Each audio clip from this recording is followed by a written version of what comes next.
상관없이 내가 기뻐하기로 결심을 했네.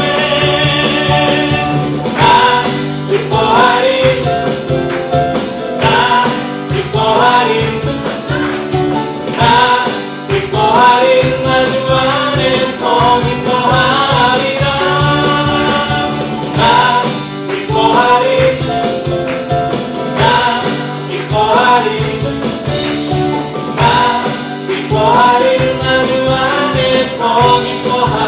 환경의 지배를 받지 않고 환경의 지배를 받지 않고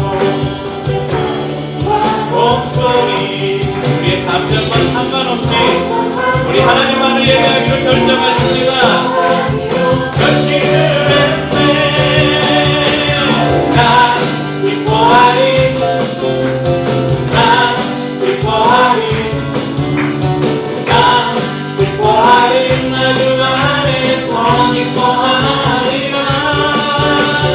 나 기뻐하리 나 기뻐하리 나 기뻐하리 나 주 안에서 기뻐하리라.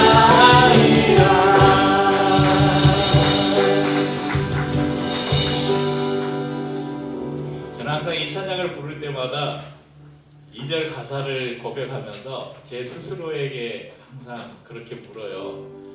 2절 가사 한번 보시겠어요? 환경의 지배를 받지 않고 내 팔의 힘과 목소리 느끼는 감정과 상관없이 보면요. 환경 여러분 지금의 상황 지금 뭐 사업이 안 되든지 자식이 속을 썩인다든지 아니면 어떤 여러 문제들이 있잖아요. 우리의 상황 내 팔의 힘과 목소리라는 것은 우리의 육체의 상태. 오늘 너무 몸살 때문에 몸이 아프고 두통이 심하고 우리의 육체가 연약해서 예배할 수 있을까. 세 번째 줄에 보면 느끼는 감정 우리의 내면적인 거죠. 이 모든 것들을 통틀어서 우리가 예배할 수 없는 상황인데 그럼에도 예배할 수 있습니까? 그것은 결정하는 거예요.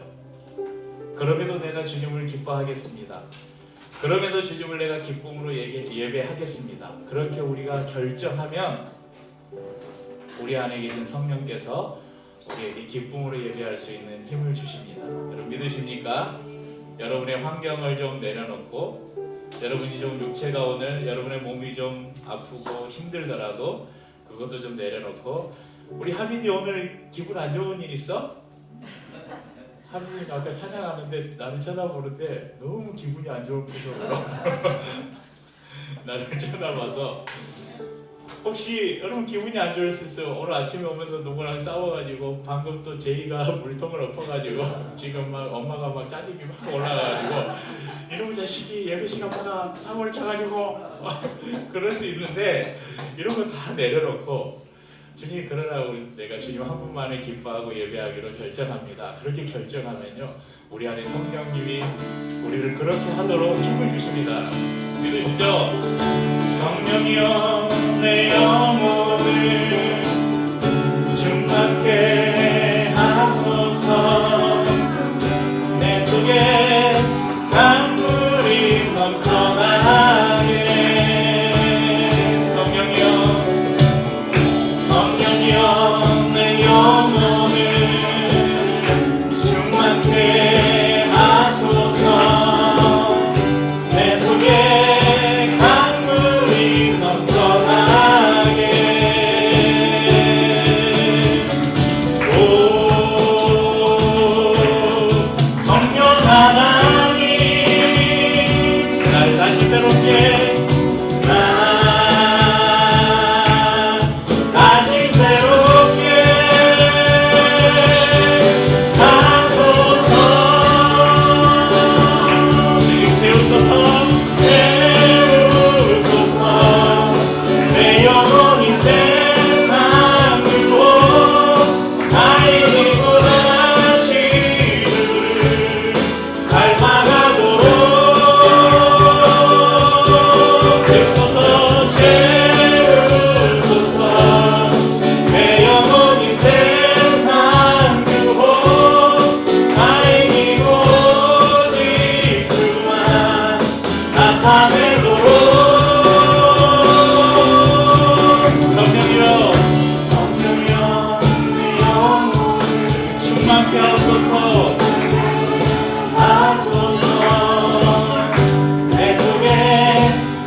성령이여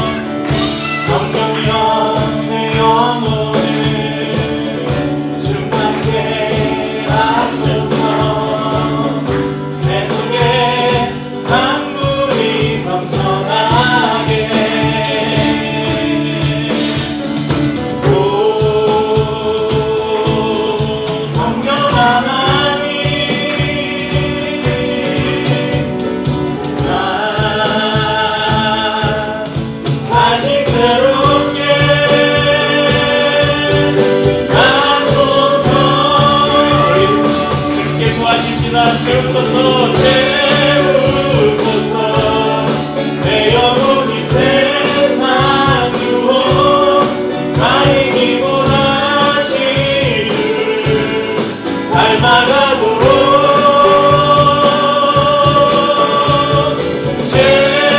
채우소서 내 영혼이 세상 유혹 나의 기본이 주만 나타내도록 채우소서 채우소서 내 영혼이 세상 유혹 나의 기본하신 주를 닮아가도록 채우소서 채우소서 내 영혼이 세상 유혹 나의 기본이 주만 나타내도록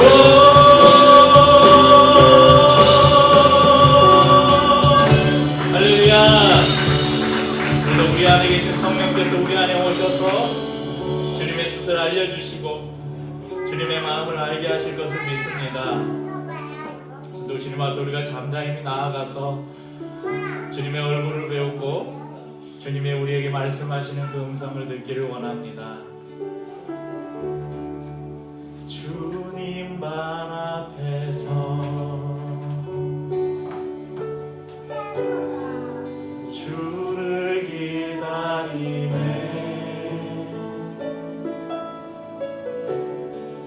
내 사랑하는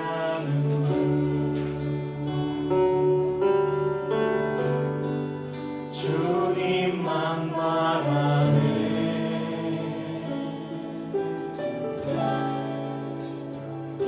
주님 나에게 오셔서 나에게 말씀하소서 주음성 듣기 원하네 주님 맘 알기 원하네 주님 나에게 오셔서 나에게 말씀하소서 주음성 듣기 원하네 주님 맘 알기 원하네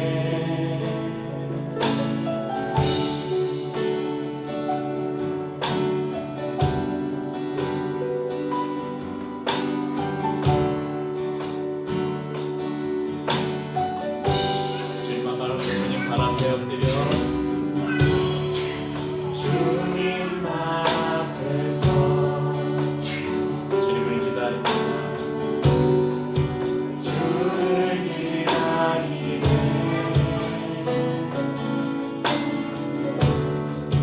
내 사랑하는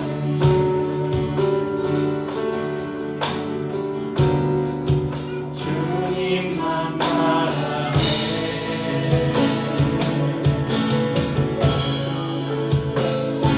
주님 나에게 오셔서 나에게 말씀하소서 주음성 듣기 원하네 주님만 알기 원하네 주님 나에게 오셔서 나에게 말씀하소서 주음성 듣기 원하네 주님만 알기 원하네 주님 나에게 오셔서 나에게 말씀하소서 주음성 듣기 원하네 주님만 알기 원하네 주님 나에게 오셔서 주님 우리에게 말씀하소서 우리가 주님의 음성을 듣기 원합니다 주님의 얼굴을 보기 원합니다 주님만 알기 원하네 주님 나에게 오셔서 나에게 말씀하소서 주음성 듣기 원하네 주님만 알기 원하네 주님 나에게 오셔서 나에게 말씀하소서 주음성 듣기 원하네 주님만 알기 원하네 주님 나에게 오셔서 나에게 말씀하소서. 충성되기 원하네, 주님만 알기 원하네. 오늘은 동전의 양면 시리즈 설교의 6번째 시간입니다. 제가 몇 번이나 할 수 있을지 한 두세 번 더 하려는 한 6월까지는 이렇게 가고 7, 8월에는 또 날도 더워지고 하니까 이제 좀 재밌는 설교를 하려고 예전에 했던 사자성어나 아니면 속담 시리즈나 이것을 가지고 7월부터는 말씀을 나누려고 하면서 6월까지는 동전의 양면 시리즈 설교를 계속 할까 생각하고 있습니다. 오늘은 6번째 시간으로 성령과 진리. 이게 이제 동전의 양면이에요. 한 면은 성령, 한 면은 진리. 이 두 가지가 따로 존재하는데 두 가지가 결코 따로 놀아서는 안 되는, 두 가지가 항상 함께 있어야 온전해진다는 그런 말씀을 나누려고 합니다. 오늘 본문은 구약의 제사와 지금 우리 시대에 우리가 드리고 있는 이 예배 사이에서 우리가 어떤 오해를 가지고 있는가, 이런 부분을 나누면서 우리 교회를 좀 기류의 교회를 몇 년 다니신 분들은 이 본문을 여러 번 들었을 것입니다. 계속 반복해서 우리가 오해 시리즈 이런 걸 나누면서 특별히 구약의 제사에 대한 말씀을 나눌 때 우리가 이 본문을 살펴봤는데, 오늘은 조금 다른 관점에서 이 말씀을 나누려고 합니다.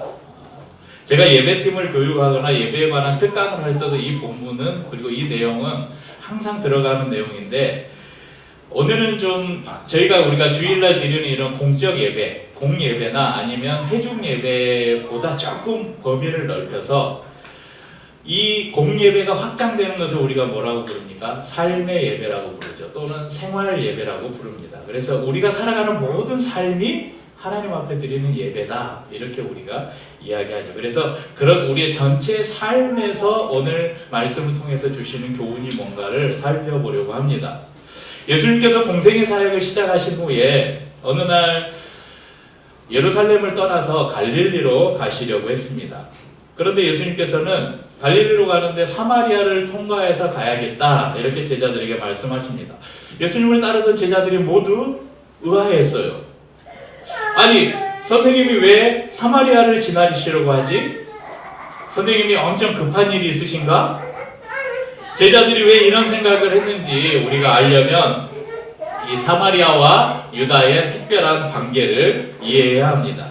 우리 지도를 한번 보겠습니다. 그러니까 예루살렘, 사마리아, 갈릴리가 어디에 있는지. 제일 밑에 예루살렘이 있죠. 그리고 중간쯤에 그리심산이라고 써있는, 저 동그랗게 써있는 거기, 그 지역이 사마리아입니다. 그리고 위로 올라가면 갈릴리 지방이 있습니다. 그러니까 예루살렘에서 갈릴리로 가려면 쭉 그냥 올라가면 돼요. 빨간 화살표를 따라서 쭉 올라가면 가장 빠른 길로 갈 수 있습니다. 그런데 사마리아를 통과해서 가야 했습니다. 하지만 정통 유대인들은 아주 급하거나 아니면 아주 특별한 경우가 아니면 사마리아를 통과하지 않고 파란색 화살표가 보이는 것처럼 요단강을 건너서 띵 둘러서 갈릴리로 올라갔다는 것입니다. 왜 빠른 길을 두고 힘들게 이렇게 돌아서 다녔는가? 여기에는 두 가지 이유가 있는데요. 첫 번째는, 그러니까 사마리아를 통과하지 않았다 유대인들이, 이것은 사마리아인들하고 상종을 하지 않았다는 거예요. 얼굴도 마주치려고 하지 않았다. 왜 그러냐면, 첫째, 유대인들은 사마리아인의 혈통이 부정하다고 여겼습니다. 기원전 922년에 솔로몬이 죽은 이후에 하나님께서 다윗의 아들인 솔로몬에게 굉장히 많은 은혜를 주셨어요. 축복을 주셨는데, 솔로몬이 그의 일생의 후반부에 교만해져 가지고 자기 부를 자랑하고 주위에 있는 나라들과 이렇게 정략적인 관계를 맺으면서 엄청 많은 부인을 데리고 오고 결혼을 하고, 근데 그것만으로 끝난 게 아니라 그 사람들, 그 나라의 그 부인들이 섬기는 신까지 다 가지고 와서 산당을 세워주고 신전을 세워주고 이러면서 나라가 영적으로 완전 엉망이 된 거예요. 하나님께서 이 솔로몬을 이제 벌을 내리시기로 결정을 하는데 내가 네 아버지 다윗하고는 내가 약속한 게 있어서 내가 너 때에는 내가 벌을 내리지 않는데 네 아들 때에 내가 벌을 내리겠다 해서 이스라엘이 솔로몬의 아들 때에 두 개로 나눠지게 됩니다. 그래서 유다와 베냐민 지파 두 지파로 이루어진 남유다 그리고 나머지 10지파로 이루어진 북이스라엘로 이 유대가 나누어지게 됩니다. 그래서 남유다의 수도가 예루살렘이고 북이스라엘의 수도가 바로 이 사마리아였습니다. BC 721년에 이 북이스라엘은 그러니까 페르시아 아수르 제국에 의해서 완전히 멸망을 당합니다. 그리고 아수르는 이 북이스라엘을 점령한 이후에 주위에 아수르 제국이 점령한 여러 나라들이 있잖아요. 그 나라들의 사람들을 강제로 북이스라엘로 이주시켜서 결혼을 시킨 거예요. 그러니까 예전에 우리가 일제시대 때도 일본 사람들 말 쓰게 하고 우리말 못 쓰게 하고 이게 뭐냐면 민족 말살 정책 이런 거 있잖아요. 그 민족의 정통성을 없애려고 이렇게 강제로 혼인을 시키고 이렇게 했던 거예요. 그러니까 유대인의 입장에서 유다 사람들의 입장에서 볼 때 저 북이스라엘 사람들은 한마디로 잡종이다 이거예요. 혈통이 순수하지 못하다. 얼마 전에 인기리에 방영되었던 드라마가 있습니다. 연인이라는 남궁민하고 안은진 두 배우, 사극 두 배우가 주인공으로 나왔던 거기에 보면 이 시기가 병자호란 시기인데 아르딘이 이렇게 청나라에 끌려가잖아요. 그래서 끌려갔다가 이제 예전에 많은 사람들이 포로로 이렇게 아니면 포로로 끌려가기도 하고 그냥 막 납치해서 데리고 가기도 그랬잖아요. 그래서 사람들이 가서 돈을 주고 사온 속환이라고 하는데 돈을 주고 사오기도 하고 또 나라에서 이렇게 사람 포로들을 이렇게 협상을 통해서 돌려받고 하는데 그 포로로 잡혀갔다가 고향으로 돌아온 사람들을 뭐라고 불렀냐면 환향녀라고 불렀어요. 그래서 이것이 좀 비하하는 말로 해서 뭐라고 부릅니까? 환양년 이렇게 우리 욕처럼 이야기하잖아요. 그러니까 이 사람들 뭐냐면 끌려가서 이 오랑캐들에게 온갖 치욕을 당했을 거다. 그러니까 막 그 드라마에서도 나와요. 그 청나라 군사가 손만 잡아도 이미 부정해졌다고 여겨요. 그렇게 믿었어요. 그러니까 그렇게 돌아온 사람들에 대한 눈초리가 야 쟤는 이미 정조를 잃었다, 더럽혀졌다, 그렇게 비판했죠. 그리고 거기에 끌려갔다가 아들을 낳은 그 아들, 그 자식들을 뭐라고 불렀냐면 호로자식이라고 불렀어요. 그래서 우리 요게 호로자식, 후레자식, 후레자식도 이제 거기에서 변형된 말이 욕처럼 이제 쓰인 거죠. 그러니까 우리나라 역사에도 보면 그런 역사들이 있었어요. 그러니까 유다 사람들의 입장에서 이 북이스라엘 사람들 보니까 저들은 이민족에 의해서 자신의 혈통을 지키지 못하고 그들과 통혼함으로써 하나님의 백성이라는 그 순수한 혈통을 버렸다. 그래서 저들은 부정한 사람들이다. 이미 하나님의 백성이 아니다. 그래서 성경 여러 군데 보면 막 사마리아 사람들 그 개처럼 너희들은 개다 막 이렇게 개처럼 취급했거든요. 두 번째 이유는 성전과 관련되어 있는데요. 이제 바벨론의 포로로 끌려갔던 그 유다가 돌아와서 성전을 건축하려고 할 때 이스라엘이 협력을 하려고 우리가 좀 도와줄게. 그러니까 BC 315년 이제 그것을 거절해요. 유다가 야 너희는 부정한 사람들이야. 너희들 도움 안 받아. 우리 힘으로 할 거야. 그리고 예루살렘 성전을 재건합니다. 그때 북이스라엘 사람들이 열받아가지고 그래? 그럼 우리도 성전 짓지? 그래가지고 BC 315년에 아까 지도에서 봤던 그 사마리아에 있는 동그라미의 그리심산에다가 성전을 지어요. 그리고 그것을 하나님의 성전으로 선포하면서 또 다른 성전이 하나 생긴 거예요. 그러니까 유대인의 사람들의 입장에서는 하나님께서 정하신 하나님의 도성, 하나님의 성전은 어디에만 있어요? 예루살렘에만 있는 거예요. 근데 그 사람들은 그리심산에다 성전을 짓고 그것이 하나님의 성전이다 선포한 거예요. 그러니까 어떻게 보면 신학적으로 이단인 거예요. 그러니까 너희들하고는 우리는 상종을 하는 거예요. 민족적으로 또 신앙적으로 이 유다와 사마리아는 절대 함께 할 수 없는 관계가 되었다는 것입니다. 4장 40절을 보면 예수님께서 이제 그 이후에 오늘 이 여인을 만나시고 그 이후의 일들을 보면 예수님께서 사마리아에 이틀을 더 머무셔요. 그러니까 급한 일이 있었던 게 아닌 거예요. 그런데 왜 사마리아로 지나셨을까? 오늘 이야기를 보면 이 사마리아에 있는 수가라는 마을에, 이 수가성의 한 우물에서 한 여인을 만나기 위함이었습니다. 사마리아 여인과 이제 예수님께서 대화를 나누시는데 크게 대화의 내용은 두 가지였어요. 하나는 예수님이 생수의 근원이다. 나는 생수의 근원이다. 나를 믿는 자는 영원히 목마르지 않는다. 이게 하나님 나라의 복음이었죠.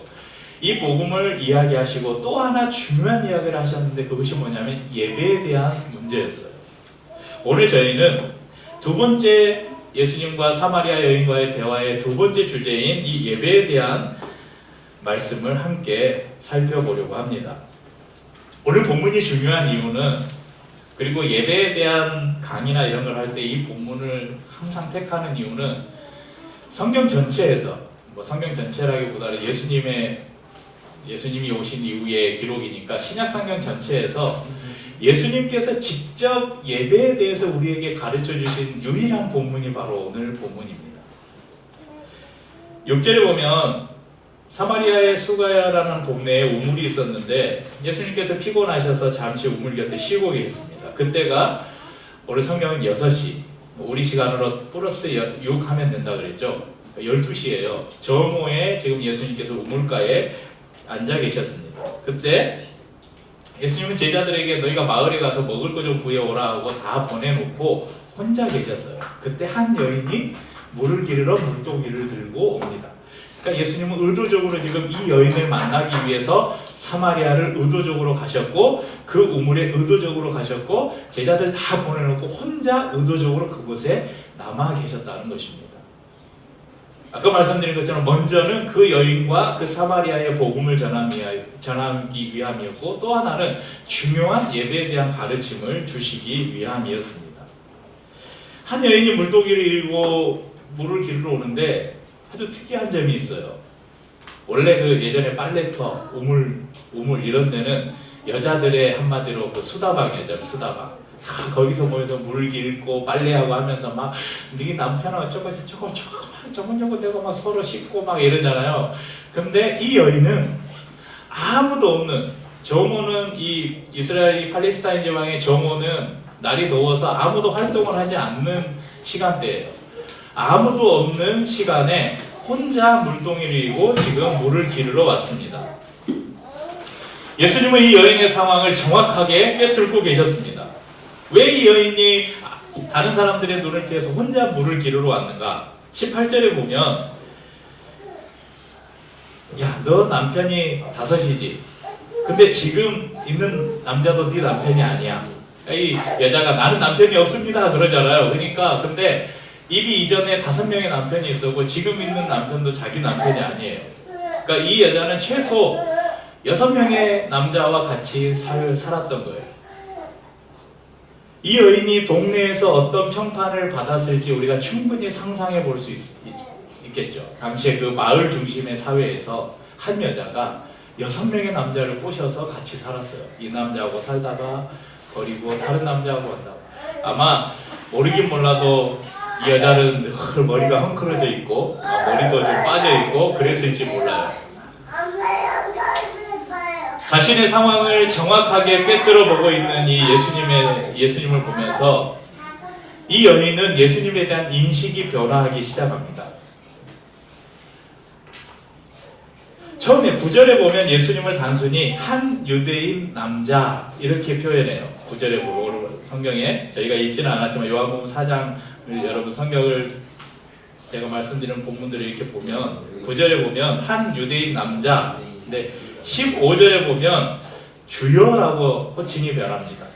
그리고 19절에는 뭐라고 부릅니까? 19절에는 선지자로소이다. 선지자라고 부르고 있습니다. 그러니까 이 사람은 단순한 한 유대인 남자가 아니구나. 이분은 선지자구나.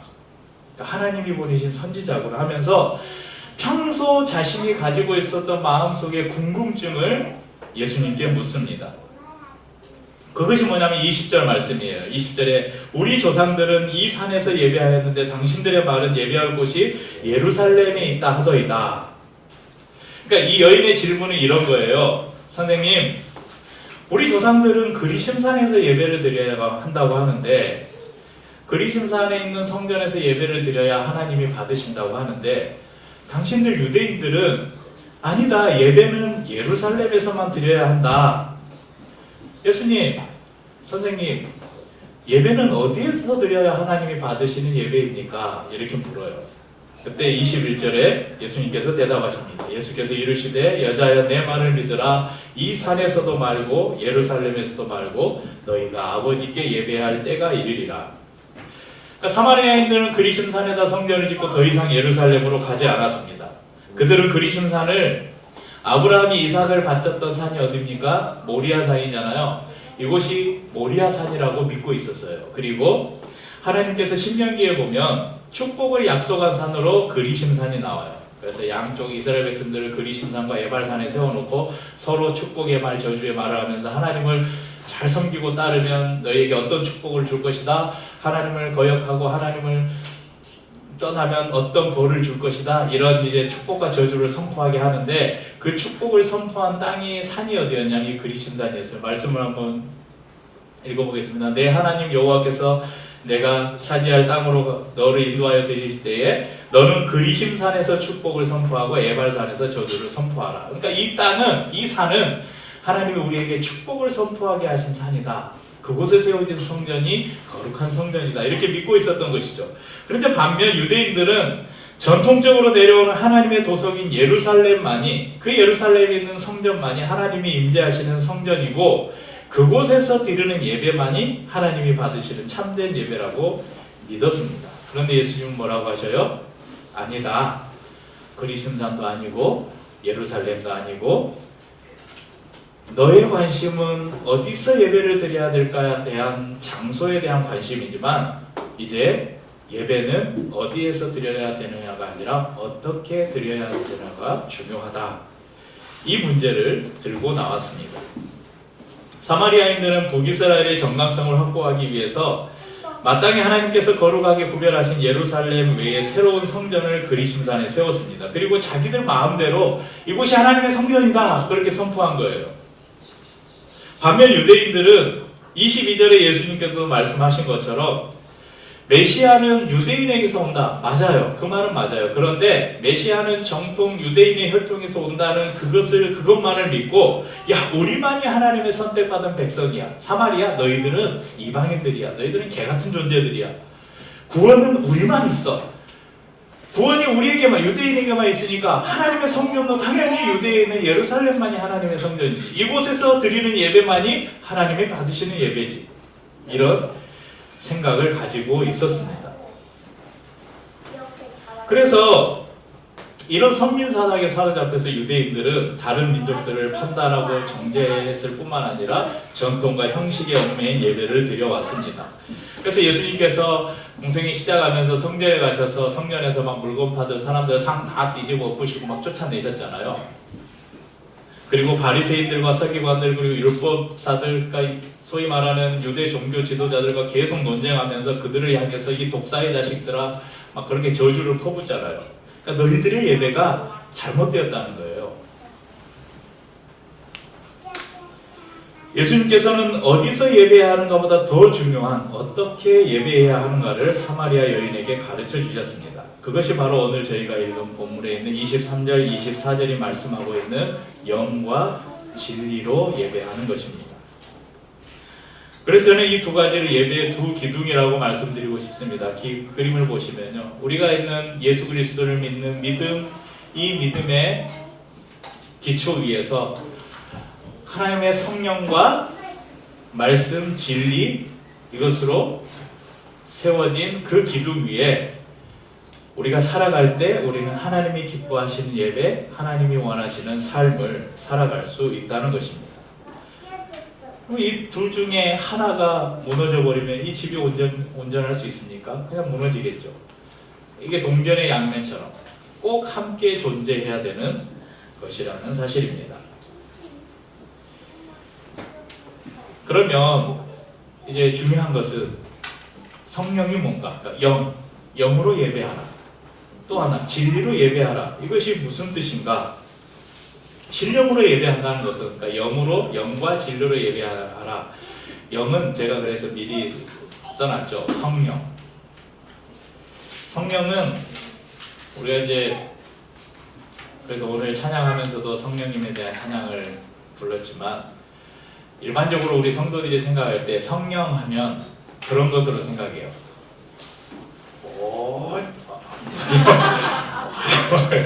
그 뭐죠? 그 스트리트 파이터의 그 막 이렇게 막 장풍 쏘는 거 있잖아요. 그리고 그 예전에 드래곤볼 제가 학생 때 즐겨봤던 드래곤볼 만화에 보면 막 에네르기파 그러니까 뭔가 그 신비한 능력.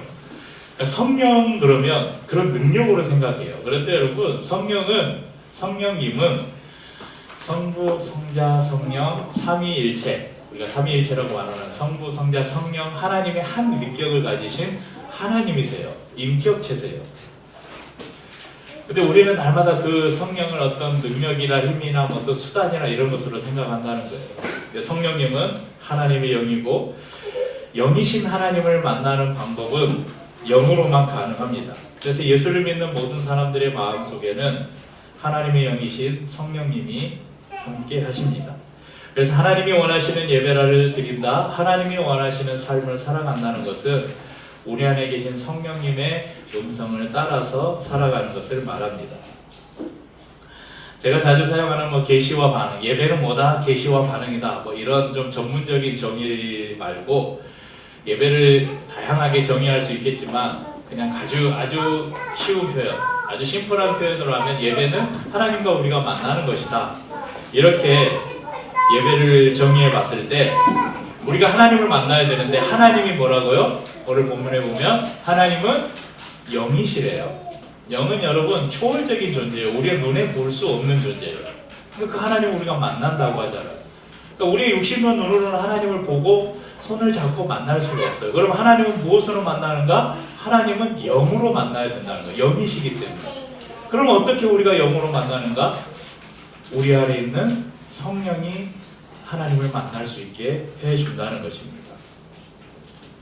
우리 안에 계신 성령님을 통해서 우리는 하나님께 우리의 생각을 말하고 우리에게 말씀하시는 하나님의 음성을 우리는 성령을 통해서 들을 수 있게 됩니다. 고린도전서 2장 9절에서 11절 말씀을 함께 보겠습니다. 기록된 바 하나님이 자기를 사랑하는 자들을 위하여 예비하신 모든 것은 눈으로 보지 못하고 귀로 듣지 못하고 사람의 마음으로 생각하지도 못하였다 함과 같으니라. 오직 하나님이 성령으로 이것을 우리에게 보이셨으니 성령은 모든 것 곧 하나님의 깊은 것까지도 통달하시느니라. 사람의 일을 사람 속에 있는 영 외에 누가 알리요? 이와 같이 하나님의 일도 하나님의 영 외에는 아무도 알지 못하느니라. 여러분, 하나님께서 우리 자기를 사랑하는 자들, 성도들을 위해서 예비하신 모든 것들, 좋은 것들을 예비하셨는데 그것은 눈으로 볼 수도 없고 우리의 귀로 들을 수도 없고 사람의 마음으로 생각지도 못하는 거예요. 그것을 알 수 있는 오직 유일한 방법이 뭐라고요? 너희 안에 있는 하나님의 영, 성령으로 말미암는다. 이렇게 우리에게 말씀하셨습니다. 그러니까 우리의 이성으로, 우리의 지식으로 하나님을 알려고 하면 여러분 절대 알 수 없어요. 그 은혜를 알 수도 없고 누릴 수도 없습니다. 하나님의 그 은혜는 우리 안에 계신 성령을 통해서만 우리가 누릴 수 있는 것입니다. 로마서 8장 26절 27절도 함께 읽겠습니다. 이와 같이 성령도 우리의 연약함을 도우시나니 우리는 마땅히 기도할 바를 알지 못하나 오직 성령이 말할 수 없는 탄식으로 우리를 위하여 친히 간구하시느니라.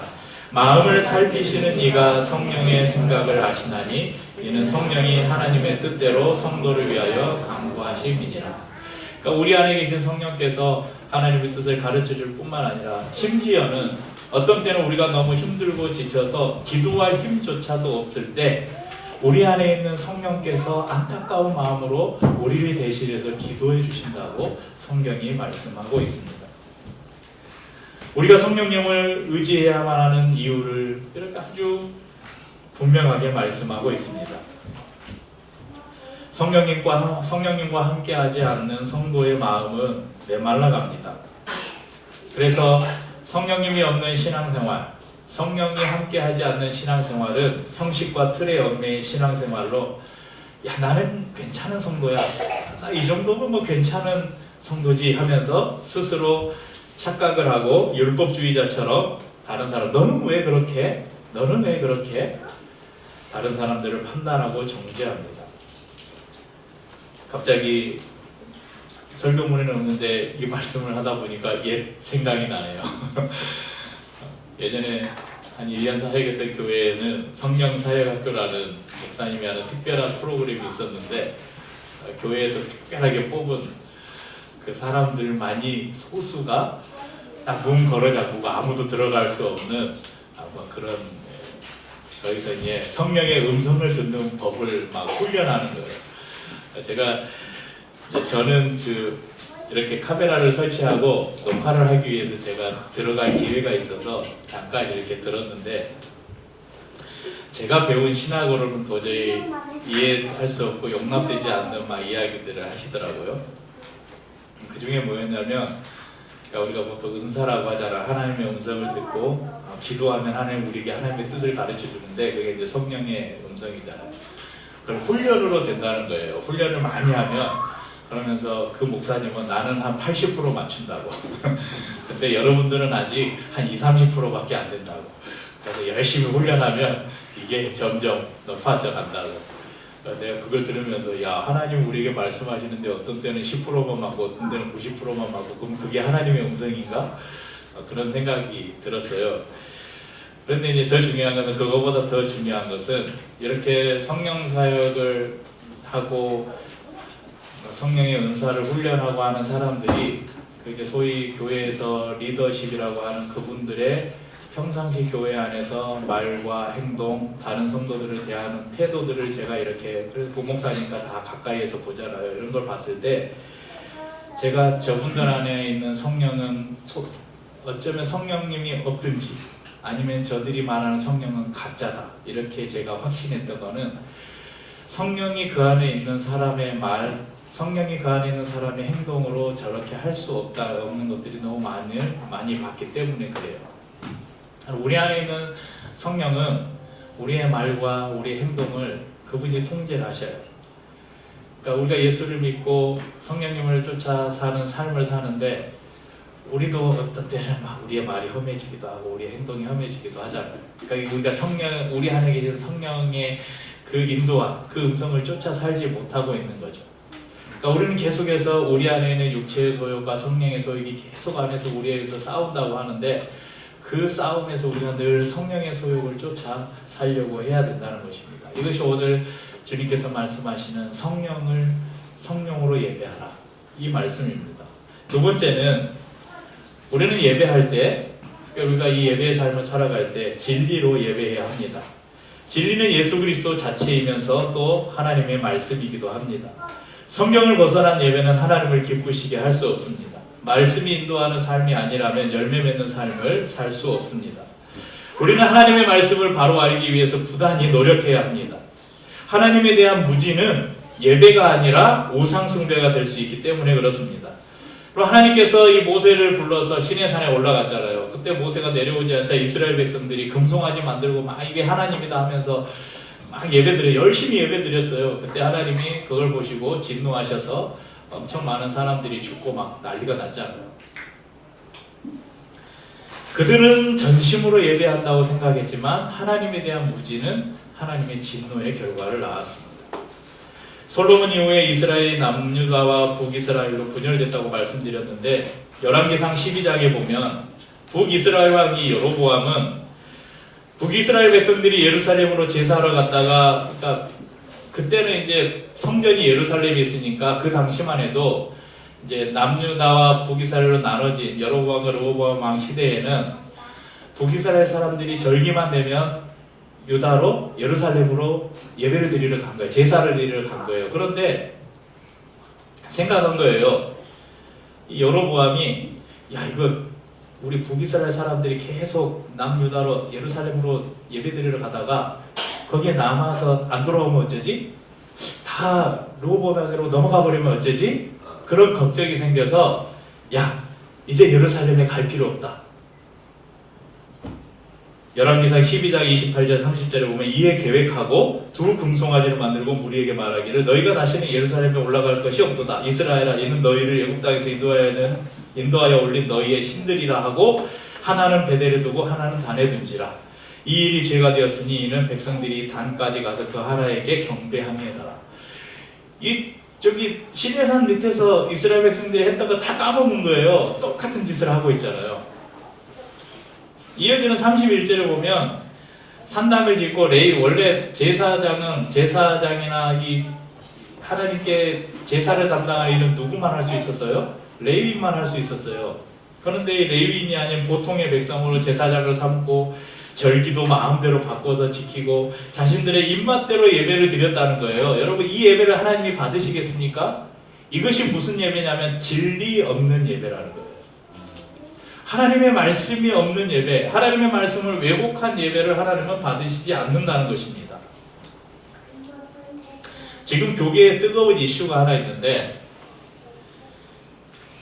저기 부천 소사에 가면 서울신학대학교가 있잖아요. 거기에 박영식 교수님이라는 분이 6월 4일 날 학교 측으로부터 해임 통보를 받았어요. 당시 이제 교수에서 자릅니다. 그 이유가 뭐였냐면 이분이 유신 진화론을 주장한다. 그 이유 때문에 그렇습니다. 이제 이 한국 교회 안에 여전히 뭐 서울신대도 그렇고 지금 주류는 뭐냐면 창조과학이에요. 창조과학. 하나님이 만물을 창조하셨다는 것에서 창조론을 믿지 않는데 창조과학의 핵심이 뭐냐면 지구가 6,000년 전에 만들어졌다. 6,000년 전에 지구가 형성이 됐다. 이것이 창조과학입니다. 그래서 이 창조과학이 엄청 유행할 때 제가 고등학교 처음 교회 신앙생활 막 시작했을 때 저도 기억이 있어요. 막 사람들이 돈 엄청 들여가지고 미국에 갔어요. 창조과학회에서 하는 막 세미나나 이런 여행 갔어요. 어디? 그랜드 캐년에 그 장엄한 걸 보고 하나님이 창조할 때 이 모습이었다고. 그런데 이게 이제 여러분 과학이 계속 발달하면서 지구의 탄소 연대 측정법 이런 게 나오잖아요. 화석들이 발견되면 그것을 정확하게 언제 이것이 만들어진 것인지 탐사할 수 있는 과학들이 계속 발전을 하잖아요. 그러니까 보니까 지구가 6,000년이 아니라 몇억 년 전에 만들어진 거예요. 지구의 형성이 된 거예요. 그럼 이게 성경하고 충돌하잖아요. 그래서 신학자들이 계속해서 서로 토론을 하고 연구를 하면서 이것이 그럼 어떻게 우리가 창조를 설명할 것인가? 그러면서 나온 여러 이론들 중에 하나가 유신진화론이에요. 그러니까 하나님이 이 지구를 아주 오래전에 수억 년 전에 만드시고 그 안에서 그것이 이렇게 오다가 어느 순간 인류가 탄생하고 그 안에서 자연스러운 진화의 과정이 계속됐다는 거예요. 근데 우리가 일반 교회에서 진화론 그러면 경기를 일으켜요. 그러니까 창조론과 진화론밖에 없었잖아요. 진화론은 이제 다윗이 아니고 다윈. 이 진화론의 핵심이 뭐예요? 우연이에요. 우연히 세포가 분열돼서 우연히 뭐가 돼서 우연히 뭐가 됐다. 네, 이게 진화론의 핵심 키워드는 우연이에요. 그런데 여러분 성경은 뭐예요? 필연이에요. 계획이에요. 섭리예요. 그러니까 이 유신진화론은 우연을 말하지 않습니다. 유신진화론은 생명들이 계속해서 진화의 과정들을 거쳐가는데 그것을 하나님의 섭리 안에서 진화의 과정들을 거쳐갔다. 그것을 유신진화론이라고 말합니다. 이게 요즘의 현대 신학에서는 가장 주류로 인정받고 있는 학설이에요. 여러분 여기 이런 데 보면요. 창조론에 관한 좋은 책들이 진짜 많아요. 좀 갖다가 읽으십시오. 저는 읽을 시간이 없는데 우리 성도님들은 좀 읽으십시오. 특별히 오늘 그 주부에도 보면 이 서울신대를 나온 제 팬친 중에 이민우 목사님이라고 저기 목동에서 목회하면서 학원을 같이 운영하고 있는 분인데 이분이 그 학원 학생과 있었던 이야기를 쓴 글이 있어요. 한번 읽어보세요. 지금 그 사태를 이분도 알고 이 글을 쓰신 거거든요. 특별히 어린 자녀들을 키우는 부모님들은 변화에 관한 이 신학에 대해서 관심을 많이 갖고 많이 공부하셔야 됩니다.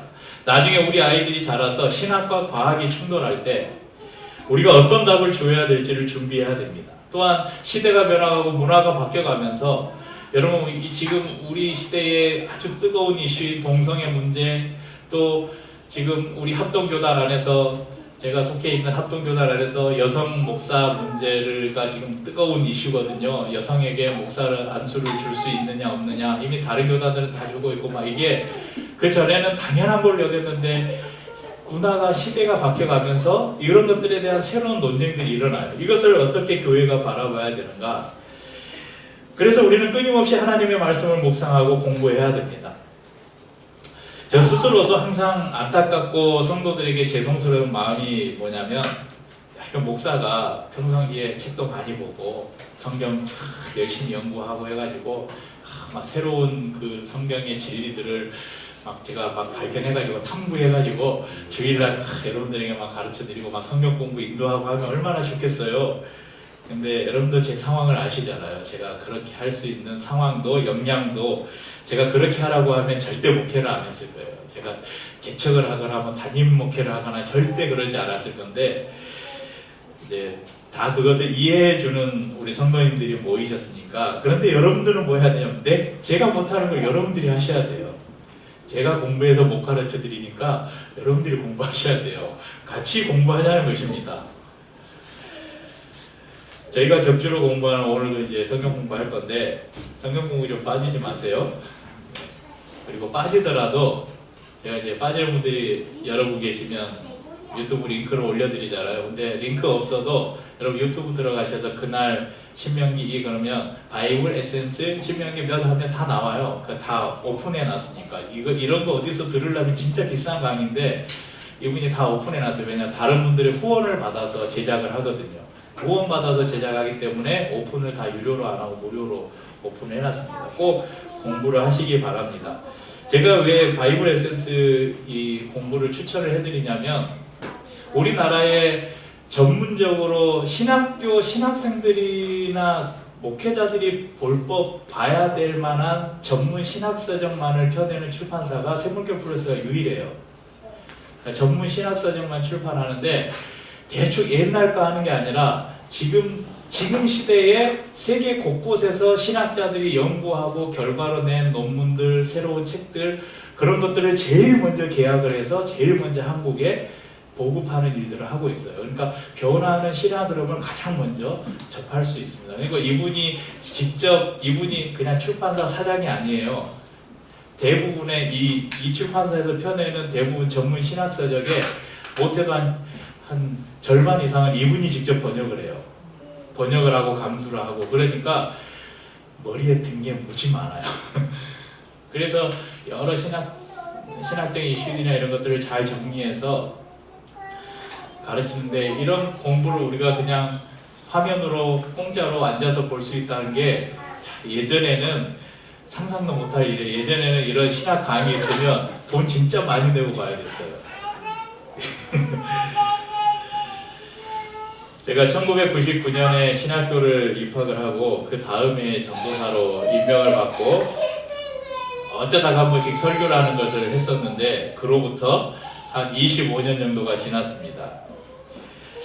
그런데도 여전히 성경을 보면 성경은 어렵고, 성경을 공부하다 보면 저도 말씀을 이렇게 준비하다가 예전에 한번 봤던 성경 본문인데 이번에 보니까 좀 더 새로운, 지난번에는 이 본문을 보면서 이것을 깨닫지 못했는데 오늘 이 본문을 보다가 이런 생각이 갑자기 들고, 그러면서 새로운 그 말씀의 은혜에 감격할 때가 있습니다.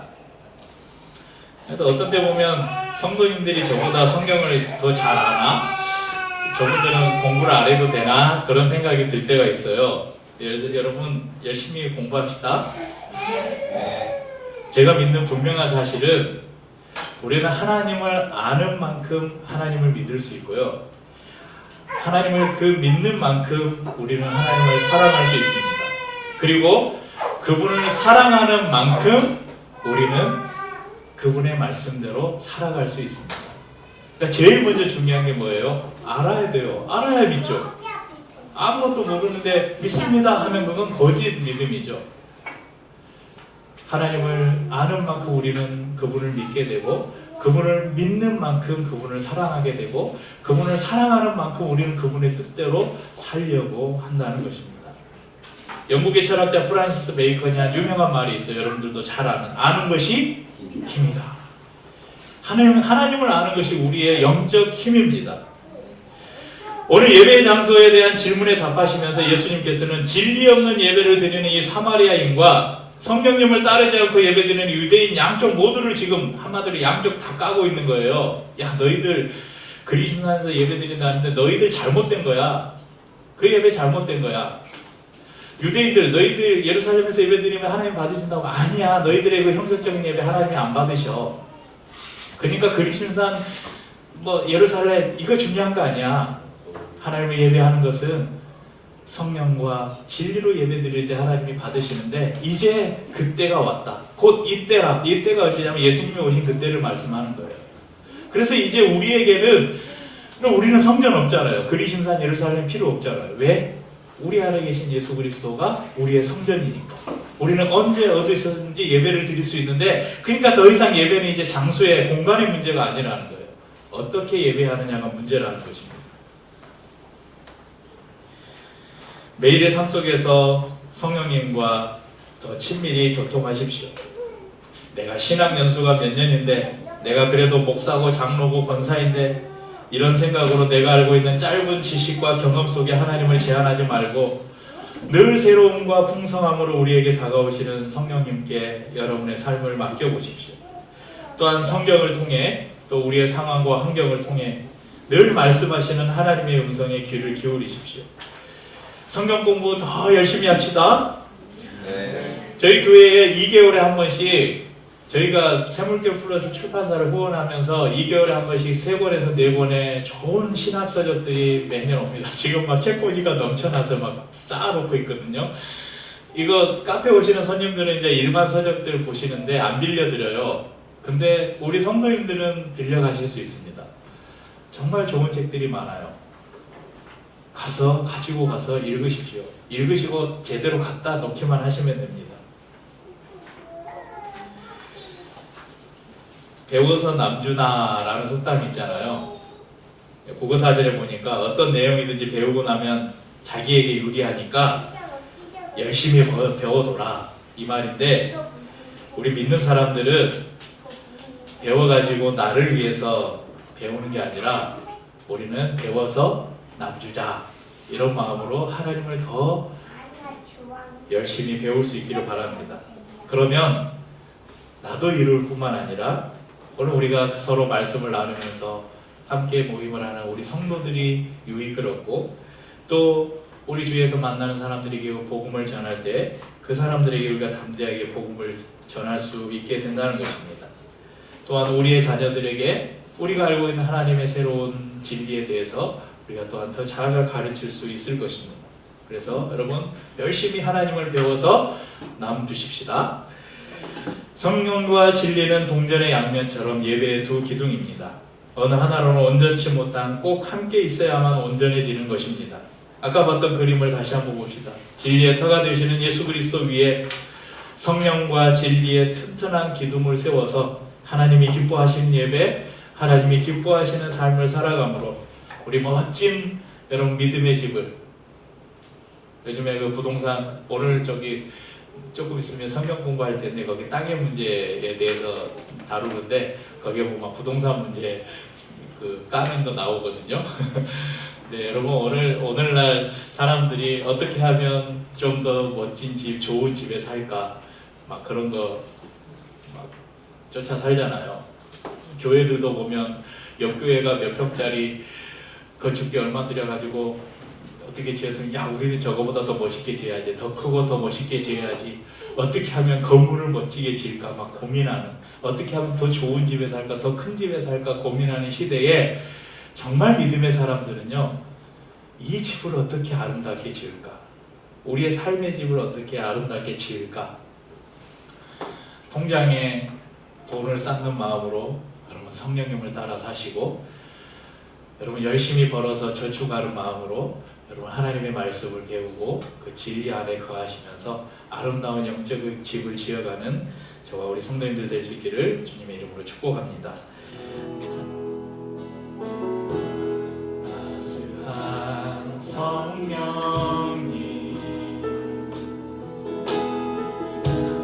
마음으로 보내 내 몸을 감사며 주어지는 평안함 만족함을 느끼네 부르신 곳에서 나는 예배하네 어떤 상황에도 나는 예배하네 부르신 곳에서 나는 예배하네 어떤 상황에도 나는 예배하네 사랑과 진리의